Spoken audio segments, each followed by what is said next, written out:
오늘 갈라디아서 강의 15번째 시간이고요. 갈라디아서 6장 12절부터 17절 우리가 읽은 이 말씀을 가지고 성도의 표지, 표지라고 하니까 좀 어려울 수도 있는데요. 표지라고 하는 말은 성도가 성도 되어지는 가장 중요한 증거라고, 그러니까 표지는 바로 그거예요. 그 책에 표지하면 그 책이 가지고 있는 모든 내용들을 그 표지가 다 담고 있지 않습니까? 마치 그렇다라고 이해하시면 될 것 같아요. 성도의 표지가 뭐지? 내가 성도인데 그렇다면 내 안에 어떤 표지가 있어야 될까를 확인하는 것이죠. 우리는 지금 갈라디아서의 마지막 결론 부분에 이르고 있습니다. 갈라디아서를 마치기 전에 사도 바울은 다시 한번 분명하게 확인하는 게 있는데, 참된 성도는 어떤 사람인가? 즉 참된 성도의 표지에 대하여 이야기하고 있어요. 지금까지 사도 바울이 전했던 이 복음의 핵심들, 거짓 복음에서 돌이켜 참된 복음, 즉 자신이 처음에 전해주었던 그 복음으로 다시 돌아오라는 것이죠. 그 복음은 무엇을 담고 있는가? 하나님의 자녀, 성도들의 삶을 담고 있는 것이죠. 그래서 오늘 사도 바울은 뭐라고 얘기합니까? 율법이나 할례가 아니다. 즉 예수님의 십자가 이외에 다른 그 무엇도 개입되어서는 안 된다. 오직 우리는 하나님의 은혜, 하나님의 은혜로 인하여 오직 그리스도를 믿음으로 말미암아 하나님의 자녀가 되지 않았느냐? 이게 바로 성도다. 이게 바로 그리스도인이며 이것이 바로 신자다.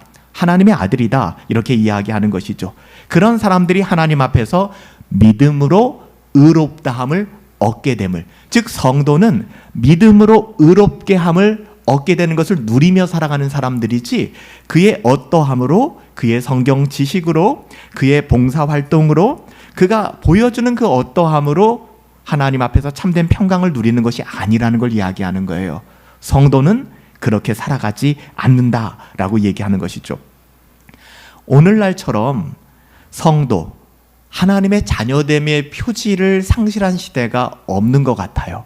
성도는 어떤 사람들인가? 신자는 어떤 사람들인가? 그리스도인들은 어떤 사람들인가에 대한 그 표지가 불분명해진 것이죠.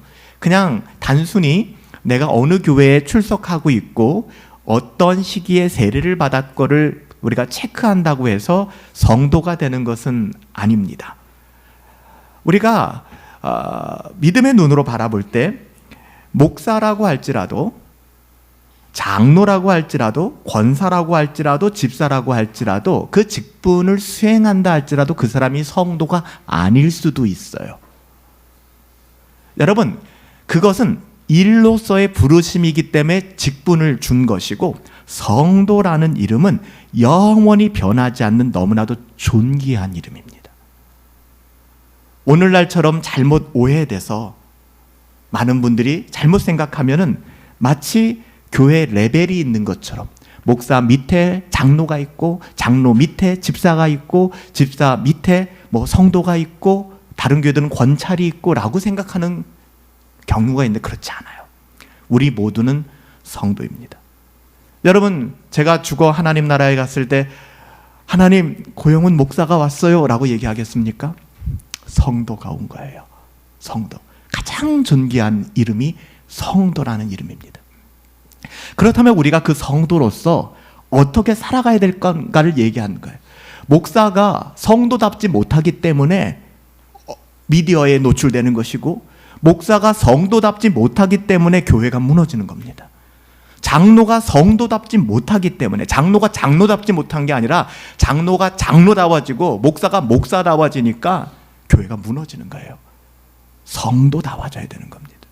성도로서의 그 직분. 그래서 제가 말씀드리죠. 저는 어디 가서 저를 소개할 때, 안녕하세요, 저는 분당 허브교회에서 말씀을 섬기고 있는 고영훈 목사라고 합니다. 그렇게 얘기합니다. 말씀으로 봉사하는 자예요. 우리 오늘 기도 인도해 주신 박성수 집사님은 재직회 회장님이시거든요. 재직으로서, 집사로서 교회를 섬겨주시는 분이에요. 우리 권사님들, 지역장님들은 권사로서 교회를 섬겨주시는 분이에요. 어떻게 보면은 교회가 있기 때문에 주어진 그냥 직분인 것이죠. 만약에 분당 허브교회가 없다면 집사의 직분도 없죠. 권사의 직분도 없고 목사의 직분도 없는 겁니다.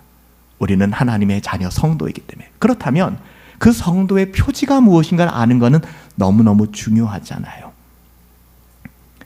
여러분, 갈라디아서에서 우리가 다뤘던 주제들이 다 그 이야기를 하는 것입니다. 여러분, 하나님을 믿을 때 성령 받으셨어요? 여러분, 성령 받으셨습니까? 여러분, 하나님의 은혜로 말미암아 오직 믿음으로, 여러분의 어떠함이 아니라 오직 믿음으로 의롭다함을 받았다는 사실을 여러분 믿고 계세요? 여러분, 이 세상에 수많은 것에 우리는 노출되어 살아가지만 육신의 소욕이 아니라 성령의 소욕에 따라 이끌려 가고 계십니까? 나 비록 쓰러지고 넘어지지만 그럼에도 불구하고 변함없는 하나님의 그 은혜에 이끌려 살아가고 계십니까? 여러분 안에 성령이 계시기 때문에 세상과의 거룩한 싸움이 있나요? 갈등이 있나요? 육체를 위하여 심고 썩어질 것을 거두는 삶이 아니라 성령을 위하여 지난 한 주간 애쓰셨나요? 여러분, 이것이 우리가 지금까지 살펴본 갈라디아서의 내용들이었잖아요. 이게 뭘 말하는 거예요? 이러한 삶을 살아가는 사람들이 성도다라고 얘기하는 거예요. 이런 사람들이 성도다. 성도는 완벽한 사람들이 아니에요. 주님 안에 거하기 때문에 안전한 사람들이에요. 우리가 어떻게 완벽할 수 있겠습니까? 그런 성향들로 바뀌어진 사람들. 여러분, 우리는 이러한 질문에 답할 수 있어야 됩니다. 그냥 지나치면 안 돼요. 성도들은 비록 실패할 수 있고 넘어질 수 있어요. 하지만 그럼에도 불구하고 이런 질문들에 대해서 맞아요. 나는 그런 삶을 애쓰고 있어요. 나 그렇게 살아가고 있어요 라고 대답할 수 있는 분들이에요. 사도 바울은 갈라디아서를 마무리하며 성도의 표지에 속한 것의 핵심을 이야기를 합니다. 오늘 본문을 통하여 사도 바울이 말하는 것, 성도의 성도됨, 성도의 표지의 핵심, 하이라이트 무엇이냐? 육체의 것을 자랑하지 않는다는 겁니다. 이게 성도입니다.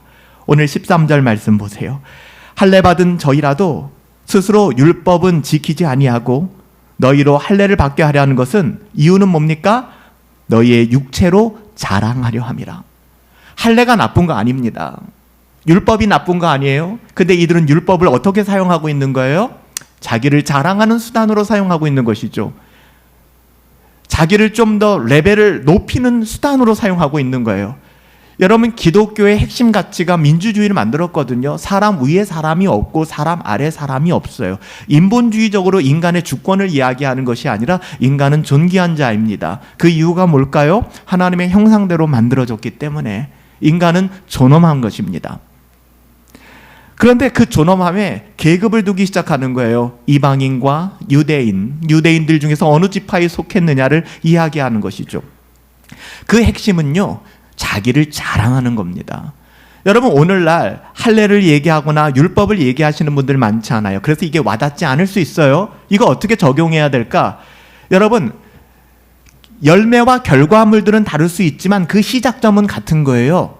육체로 자랑하려는 마음. 그 육체로 자랑하려는 마음 때문에 예수님이 가리워지는 것입니다. 그래서 건축자의 버린 돌처럼 예수님을 버려버리는 거예요. 하지만 그 코너스톤, 그 모퉁이 돌로 말미암아 건물이 세워졌잖아요. 그게 교회잖아요. 그게 그리스도의 몸이고요. 육체를 자랑하는 것, 성도의 표지가 아니다. 좀 더 쉽게 표현하면 육체의 것을 자랑하려고 하는 그 성향들은 하나님께로부터 온 게 아니다. 성도다운 것이 아니다. 그래서 세상의 인기, 내가 어느 정도의 세상의 인기, 내 인맥이 어떻게 되고, 우리가 사람들과 대화할 때 자꾸 나 누구 알고 거기 누구 알고 이렇게 말하려는 성향이 있죠. 이게 육체를 자랑하는 거예요. 나 이 정도 알고 있어. 나 인기가 있어. 세상의 지식 더불어 성경의 지식 포함하여 내가 이만큼 알고 있어. 이만큼 알고 있다면, 우리 조상들도 그렇게 얘기했잖아요. 벼는 익을수록 어떻게 한다고요? 고개를 숙이는 법이에요. 요란하다는 것은 깊이가 없는 것이고요, 잘 알지 못하는 거예요. 정말 우리가 하나님을 아는 지식이 있다면 내 안에 깊은 울림이 있지 댕그랑거리지가 않는 거예요.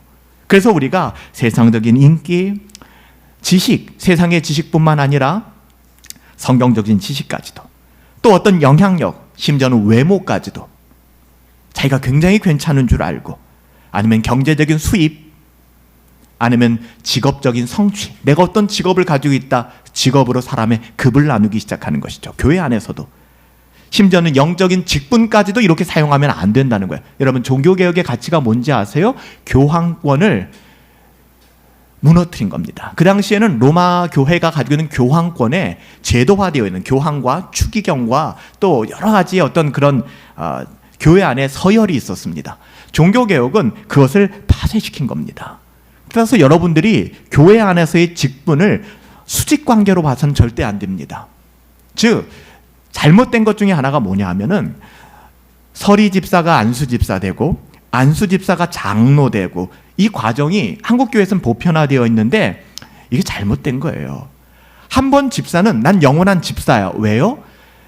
직분이라고 하는 것은 은사로 하나님이 주신 것이고요, 그 교회를 섬기는 동안에 그 직분을 가지고 맡아 섬기라는 거예요. 즉, 집사 다음이 장로고, 그래서 안수 집사님들 중에서 투표해서 장로에서 떨어지면 교회 떠난단 말이에요.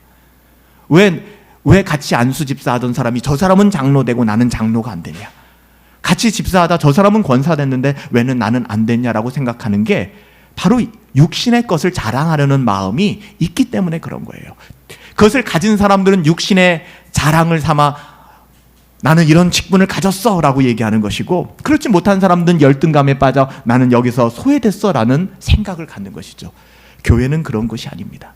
우리 모두가 그리스도의 몸을 이루는 것이고, 그 가운데 누군가는 집사의 은사를 주셨다고요. 그는 집사의 은사를 가지고 교회를 섬기는 겁니다.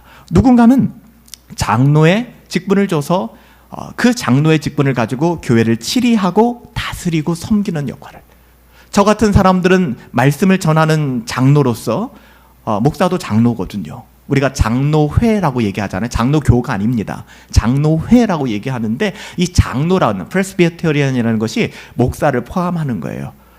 즉, 말씀을 전하는 목사인 저는 열심히 성경을 상고하고 그 말씀으로 교회를 먹여 살리며 끌고 가는 것이고, 세워지는 우리가 장로님들이라고 하는 7위 장로님들은 그 목사의 말씀을 가지고 신방을 하고 돌보며 섬기는 일들, 어떻게 보면은 지금 우리 권사님들이 하시는 일들을 감당하는 거예요. 그런데 이것을 우리가 자랑거리로 삼으면 안 된다는 것이죠. 우리가 그 직분을 받지 못했기 때문에 실족을 한다 그러면 반대로 그 직분을 가졌을 때는 그것을 자랑하게 되는 것이거든요. 동전의 양면이에요. 그래서 우리가 이 부분들을 육체의 것을 자랑하는데 세상의 것을 자랑하는 것뿐만 아니라 영적인 것도 이와 같을 수 있구나. 그래서 중세에 교황직을 살려고 하고 사제권을 돈으로 살려고 하는 일들 빈번히 벌어졌잖아요. 왜? 그 직분을 가지면 권력을 갖는다라고 생각하니까. 목사님들끼리도 모이면은 교회에 교인이 몇 명이냐? 자랑거리거든요. 우리 교회는 몇 명 모인다. 이 자랑이에요. 우리는 어떤 스타일로 예배 부린다.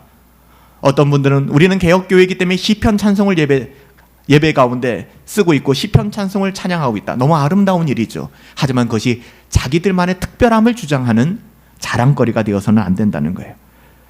가장 애석한 것, 마음이 아픈 것은요, 교회 안에서 세상의 직분, 사회적인 직분을 혼용하여 사용하는 경우도 있다는 것입니다. 어떤 경우가 그러냐면은 목사가 목사로서의 자신을 소개하는 것이 아니라 교수로서 자기를 소개를 합니다.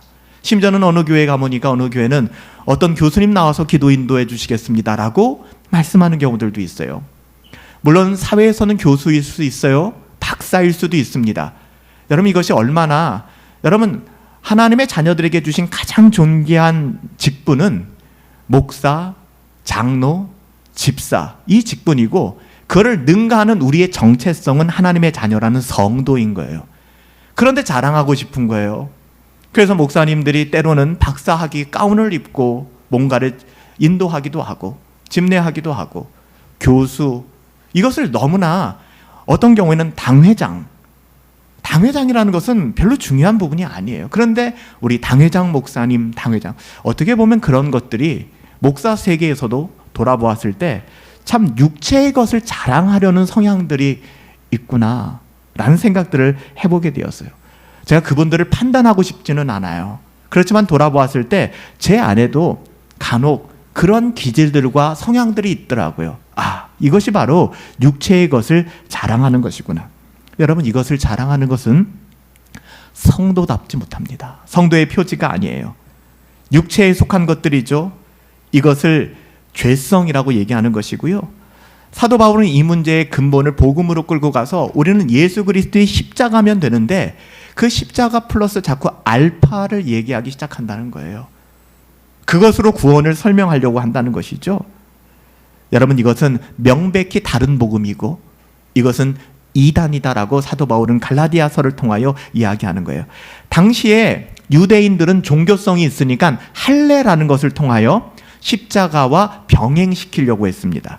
여기서 정말 중요한 게 뭔지 아세요? 그들은 결코 십자가를 부인한 적이 없었다는데 우리가 주목해야 됩니다. 차라리 십자가 필요 없어, 할례만 받으면 돼 라고 얘기하면 너 이단이구나, 우리가 분별해낼 수 있는데 십자가를 부인하지 않아요. 근데 십자가도 중요한데 할례도 중요하다라고 얘기하는 겁니다. 이건 문제가 있는 겁니다. 아니에요. 우리가 파이브 솔라를 얘기할 때 이 솔라의 솔라됨은 무엇입니까? 오직 100% 이것이어야만 하는 거예요. 솔라 스크립투라, 오직 성경이어야만 되는 거지 성경 플러스 알파가 되는 것이 아닙니다. 성경이 우리의 삶에 도움이 되지가 아니라 우리의 모든 것이 되어져야 하는 겁니다. 솔라의 의미가 그것이거든요. 그래서 사도행전 15장 1절에 가봐도 이 갈라디아 이 교회의 지금의 형편을 잘 기록하고 있는데요.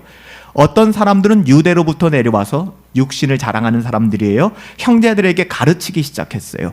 너희가 모세의 법대로 할례를 받지 않으면 능히 구원을 얻지 못할 것이다 라고 얘기한 거예요. 이게 갈라디아 교회의 문제였습니다.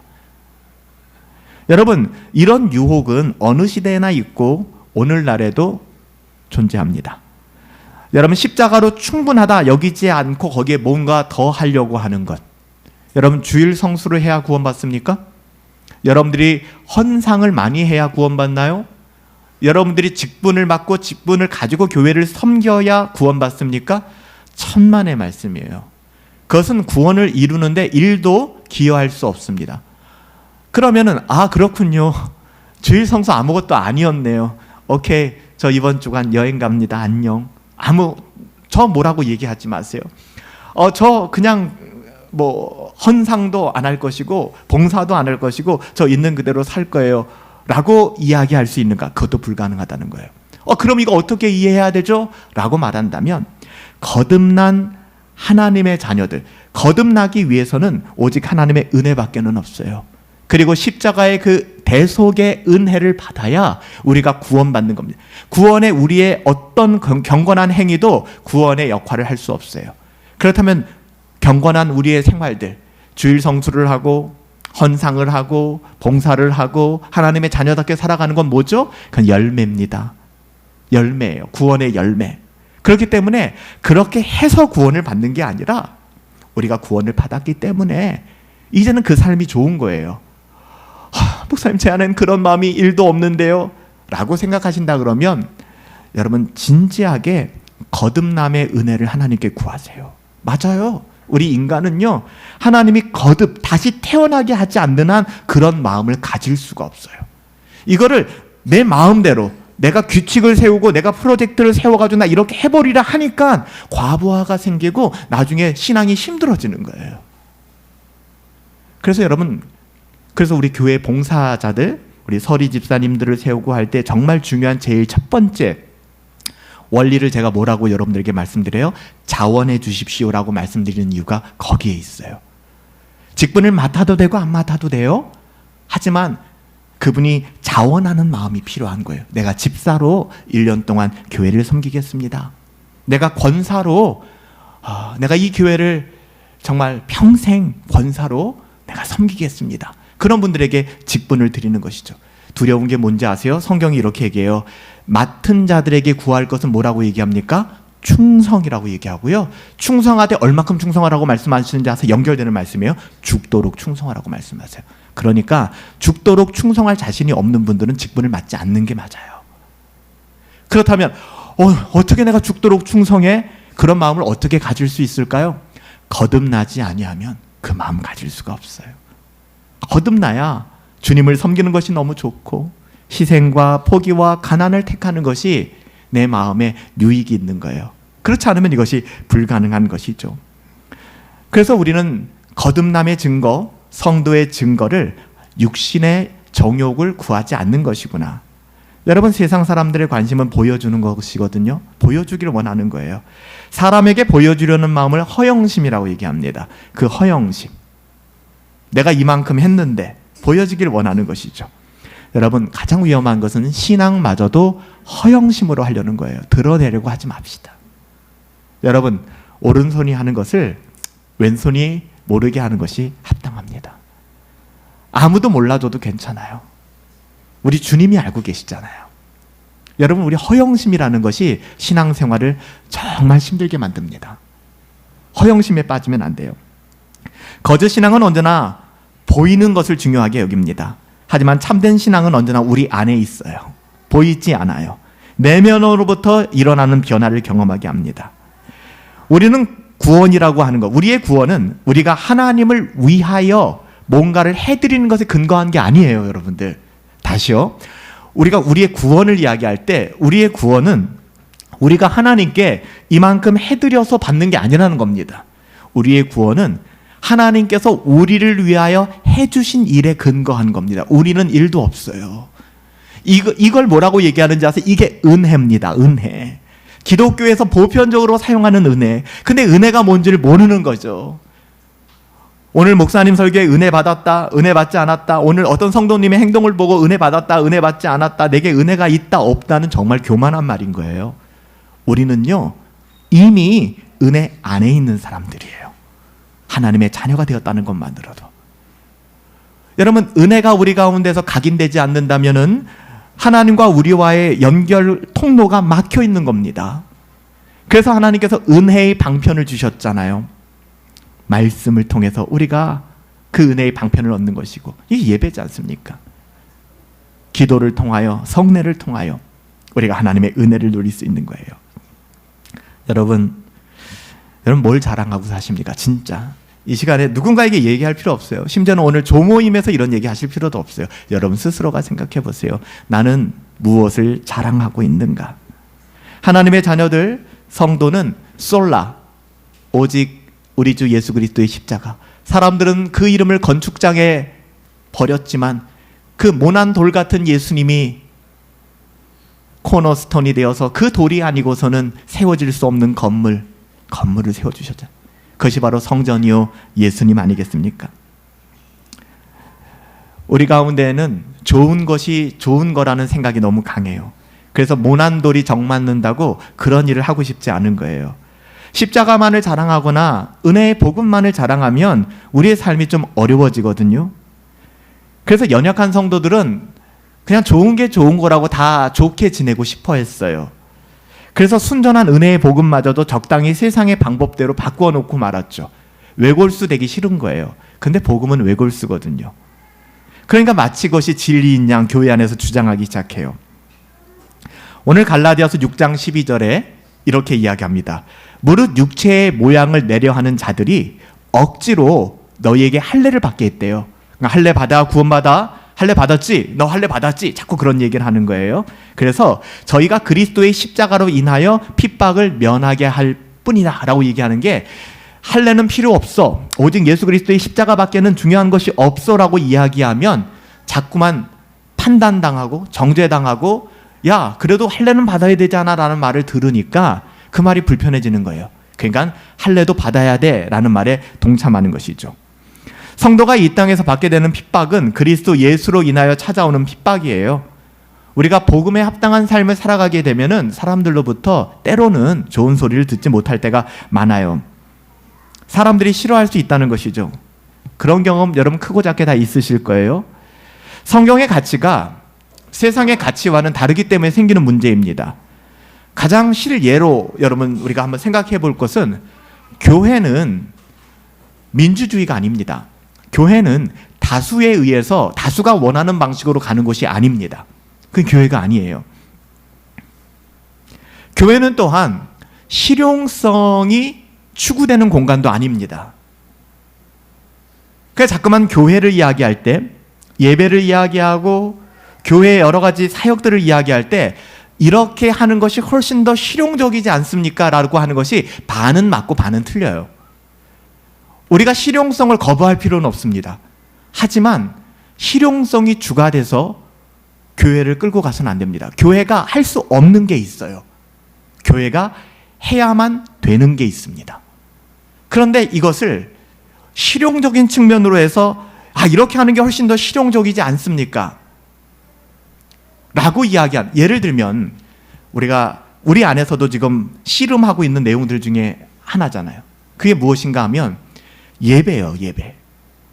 그리스도의 몸은, 예배는 찢어질 수 없는 것입니다.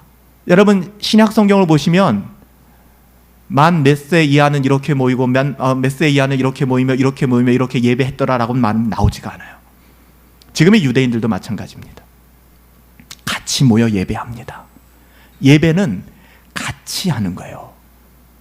나이로 구별될 수 있는 것이 아니고 직분으로 구별될 수 있는 것이 아닙니다. 그래서 조엘 비키 목사님은 언약의 자손으로 자녀를 양육하라. 조엘 비키 목사님은 주일 오전 11시만 되면 전 세계적으로 그리스도의 몸이 찢어진다라고 이야기합니다.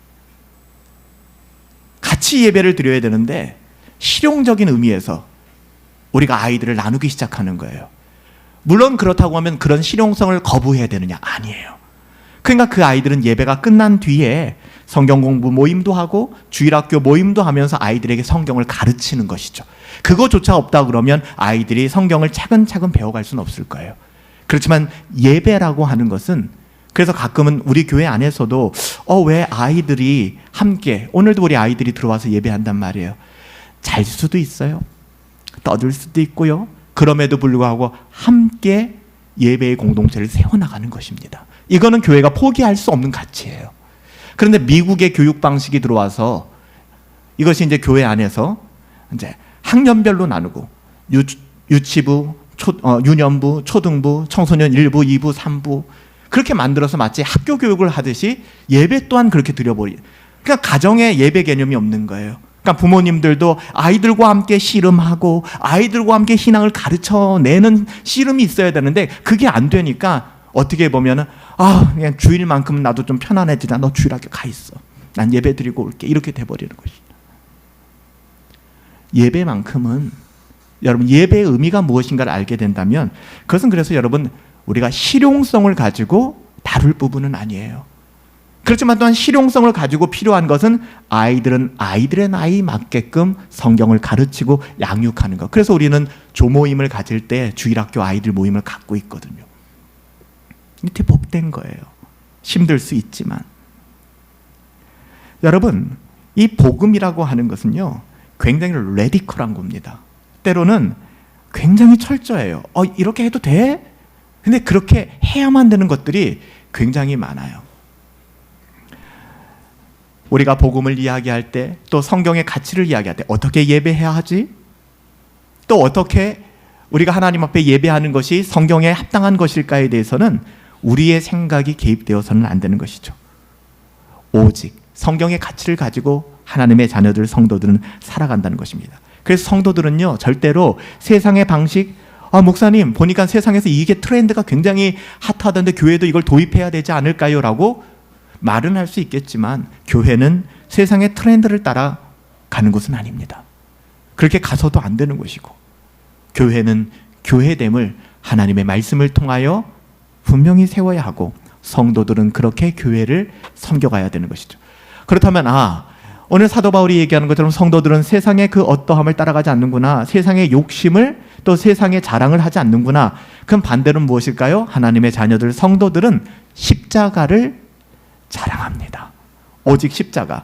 그러니까 십자가만을 자랑한다고 하니까 우리 성도님들도 십자가 목걸이를 하고 다니거나 십자가 액세서리를 가지고 계신 분들도 있겠지만 그 의미를 얘기하는 게 아니잖아요.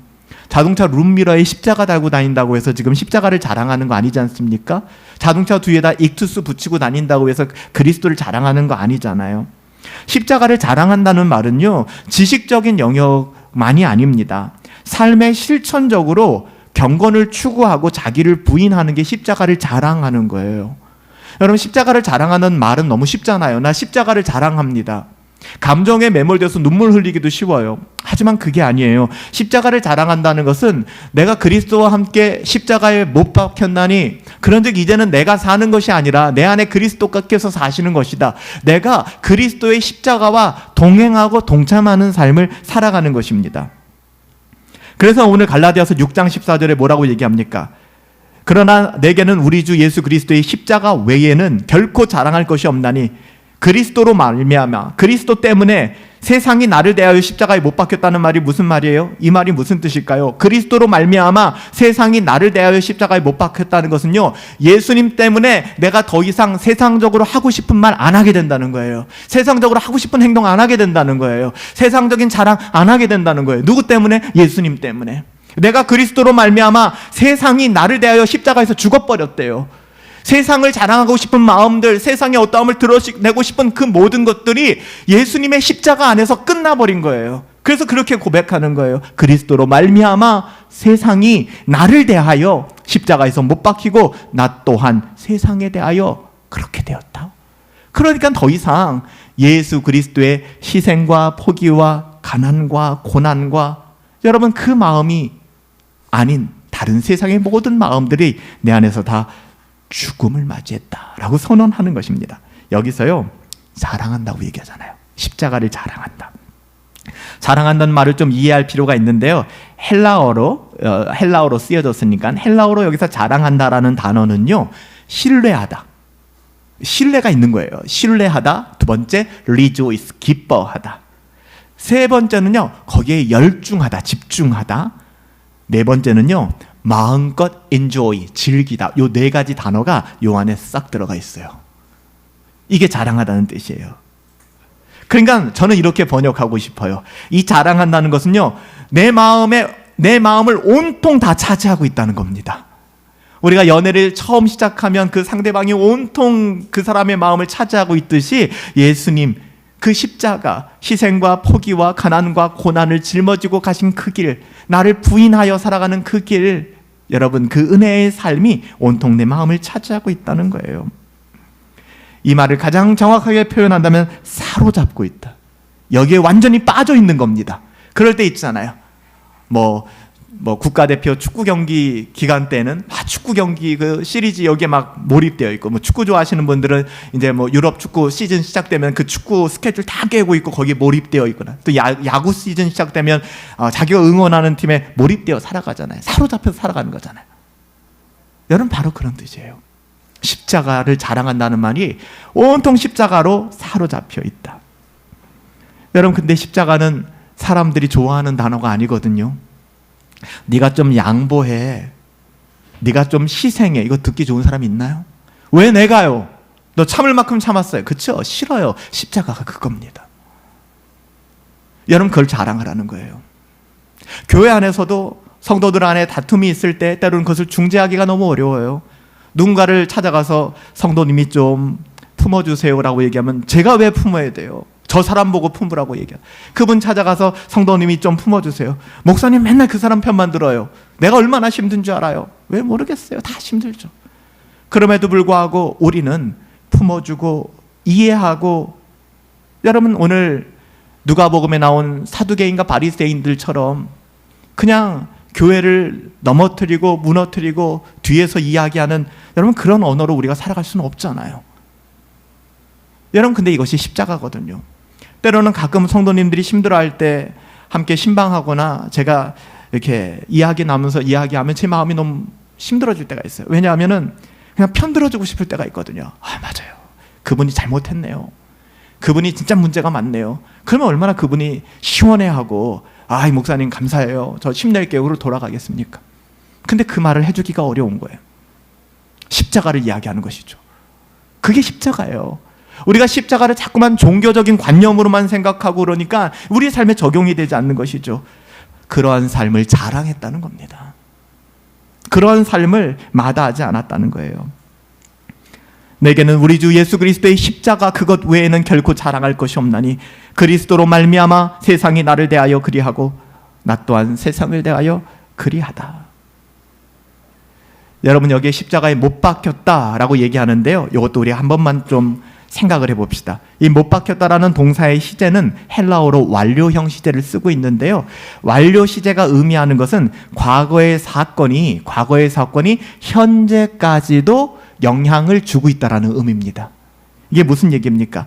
예수님이 십자가에 못 박힌 사건이 2000년 전의 사건으로 끝난 것이 아니라 그 사건이 2024년 1월 세 번째 주를 살고 있는 우리들에게도 계속해서 영향을 주고 있다는 거예요.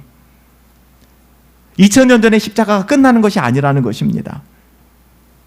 세상과 육체가 우리에 대하여 그 영향력을 점점 상실해가는 것이 아니라 지금도 여전히 우리 성도들은 그 영향력을 누리며 살아가게 된다는 거예요. 이 세상 사람들 같지가 않잖아요. 그래서 성경이 뭐라고 얘기합니까? 보라, 이전 것은 다 지나갔으니 너희들 새 것이 되었다. Made by God, 하나님에 의해서 만들어진 사람들이야. 즉 너희들이 어느 정도의 조건이 다시 만들어지고 너희들이 어떻게 좀 다듬어져서 지금의 성도가 된 게 아니라 성도는 옛사람 죽고 너는 새롭게 태어난 사람들이야. 새로운 피조물이야 라고 이야기하는 거예요. 많은 사람들이 이런 사도 바울의 메시지를 좋아하지 않았다고 해요. 갈라디아 교회 사람들도 버거워하기도 하고, 또 할례 그 정도는 좀 인정해주면 교회가 편안할 텐데 왜 그렇게 할례를 부정합니까? 좋은 것이 좋은 것이라고 대충대충 좀 좋게 이야기하면 교회는 다 좋을 텐데 왜 그렇게 이야기합니까? 그렇지만 사도 바울은 결연히 그것을 거절했던 거예요. 그렇게 할 수 없다는 것이죠. 그 사도 바울은 이례적으로 오늘 본문 17절에 이렇게 얘기합니다. 이후로는 누구든지 좀 나를 괴롭게 하지 않았으면 좋겠다. 내가 내 몸에 예수님의 흔적을 가지고 있다. 여러분, 우리가 성도로 살아간다는 것은요, 때로는 말 못할 큰 바위덩어리 한두 개를 가슴속에 품고 살아가는 것입니다. 하고 싶은 말 다 하고 싸울 거 다 싸우고 그렇게 살 수 없는 거예요. 때로는 그렇지 못할 때 웃어줘야 될 때도 있고, 내 자존심이 상하고 내 마음이 상할 때 있죠. 그게 자기 부인이거든요.